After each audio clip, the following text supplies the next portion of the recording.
దేశంలో వ్యవసాయ రంగాన్ని పరిరక్షించాలి, రైతులను ఆదుకోవాలి, రైతులను శాశ్వతంగా రుణ విముక్తులు చేయాలని చెప్పి రైతాంగం పెద్ద ఎత్తున పోరాటం చేస్తూ ఉంటే, వ్యవసాయం గిట్టుబాటు కావడం లేదని చెప్పి రైతులు గగ్గోలు పెడతా ఉంటే, దాన్ని పరిష్కారం చేయాల్సినటువంటి మోడీ ప్రభుత్వము వ్యవసాయ రంగాన్నే పూర్తిగా కార్పొరేట్ కంపెనీలకు కట్టబెట్టాలనేటువంటి ఒక దుష్ట ఆలోచనతోటి సాగు చట్టాలు తెచ్చింది.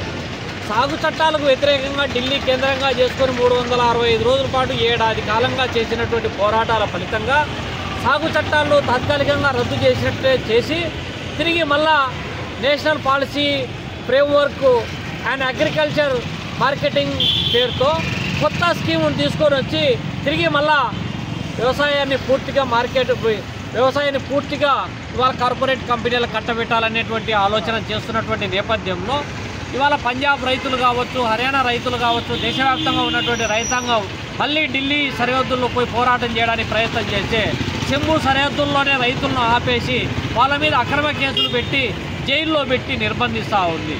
దీనిపైన ఏమయ్యా అన్యాయం అని అంటే తిరిగి ఎక్కడే కానీ పంజాబ్లో ఎవరినే కానీ బయటికి రానియకుండా నిర్బంధం చేసేటువంటి పరిస్థితి ఇవాళ కొనసాగుతున్నటువంటి నేపథ్యంలో ఇవాళ ఈ కొత్త నూతన చట్టం ఏదైతే ఉందో ఈ నూతన చట్టం ద్వారా కూడా వ్యవసాయానికి విఘాతం కలిగించేటటువంటి చట్టం అని చెప్పి ఒక పక్క గగ్గోలు పెడతా ఉంటే పరిష్కారం చేయకపోక ఉక్కుపాదం మోపడానికి ఇవాళ కేంద్ర ప్రభుత్వం మోడీ సర్కార్ ప్రయత్నం చేస్తున్నటువంటి నేపథ్యం. దానికి నిరసనగా అఖిల భారత కిసాన్ సభ చేపట్టినటువంటి దేశవ్యాప్త ఆందోళనలో భాగంగా ఇవాళ కడపలో ఆందోళన కార్యక్రమం జరుగుతూ ఉంది.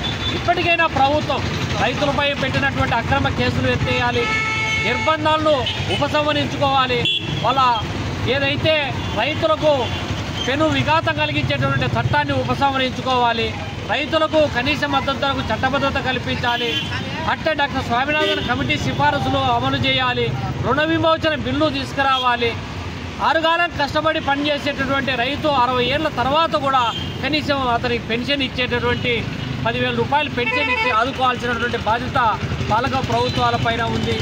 కాబట్టి కనీస మద్దతు ధరతో పాటు ఇన్పుట్ సబ్సిడీ, అవుట్పుట్ సబ్సిడీ అనేటువంటిది అట్లా పంటలు దెబ్బతింటే ప్రస్తుత మార్కెట్ రేటు ప్రకారం వాళ్లకు నష్టపరిహారం అందించేటటువంటి ఆలోచన చేయాలి అనేటువంటిది ఇత్యాది అంశాల పైన ప్రభుత్వం దిగిరాకపోతే ఆందోళన మరింత ఉధృతం చేసేటువంటి మరోసారి మళ్ళీ ఢిల్లీ రైతాంగ పోరాటం ప్రారంభం కాకముందే మోడీ ప్రభుత్వము దిగి వచ్చి బేషరతుగా రైతులకు క్షమాపణ చెప్పి అనుకూలమైనటువంటి నిర్ణయాలు చేయాలని చెప్పి డిమాండ్ చేస్తూ ఉన్నాం. ఆంధ్రప్రదేశ్ రైతు సంఘం కడప జిల్లా సమితి ఆధ్వర్యంలో ఏఐకేఎస్ జాతీయ సమితి పిలుపులో భాగంగా ఆందోళన నిర్వహించడం జరుగుతూ ఉన్నది. పంజాబ్ రైతులు చేస్తున్న ఆందోళన పైన పంజాబ్ రాష్ట్ర ప్రభుత్వము, కేంద్ర ప్రభుత్వము జరిపిన దమనకాండను పూర్తిగా ఆంధ్రప్రదేశ్ రైతు సంఘంగా ఖండిస్తూ ఉన్నాం. గత సంవత్సరం కాలం పాటు చేసి ఆందోళన కేంద్ర సరిహద్దుల్లో చేసిన ఆందోళన ఫలితంగా కేంద్ర ప్రభుత్వం ఇచ్చిన రాతపూర్వక హామీలను అమలు చేయాలని పంజాబ్ రాష్ట్ర రైతులు చేస్తున్న ఆందోళనను అణచివేసేందుకు రాతపూర్వకంగా ఇచ్చిన హామీలను తుంగలో తొక్కేందుకు కేంద్ర ప్రభుత్వం కుట్ర పన్నుతుండడాన్ని తీవ్రంగా ఖండిస్తూ ఉన్నాం. ఇవాళ పంటలు పండించిన రైతులకు గిట్టుబాటు ధర లేక అనేక రకాల పంటల రైతులు తమ పంటల పెట్టుబడి రాక ఆత్మహత్యలు చేసుకున్న నేపథ్యంలో పంటలకు గిట్టుబాటు ధర కల్పించాలని, గిట్టుబాటు ధరను చట్టబద్ధంగా పార్లమెంట్లో చట్టబద్ధం చేయాలన్న డిమాండ్లతో ఇవాళ ఆందోళన నిర్వహిస్తూ ఉన్నారు. అదేవిధంగా 6 కాలం కష్టపడి పండించిన పంటలు గిట్టుబాటు లేక ఇవాళ చూస్తూ ఉన్నాం.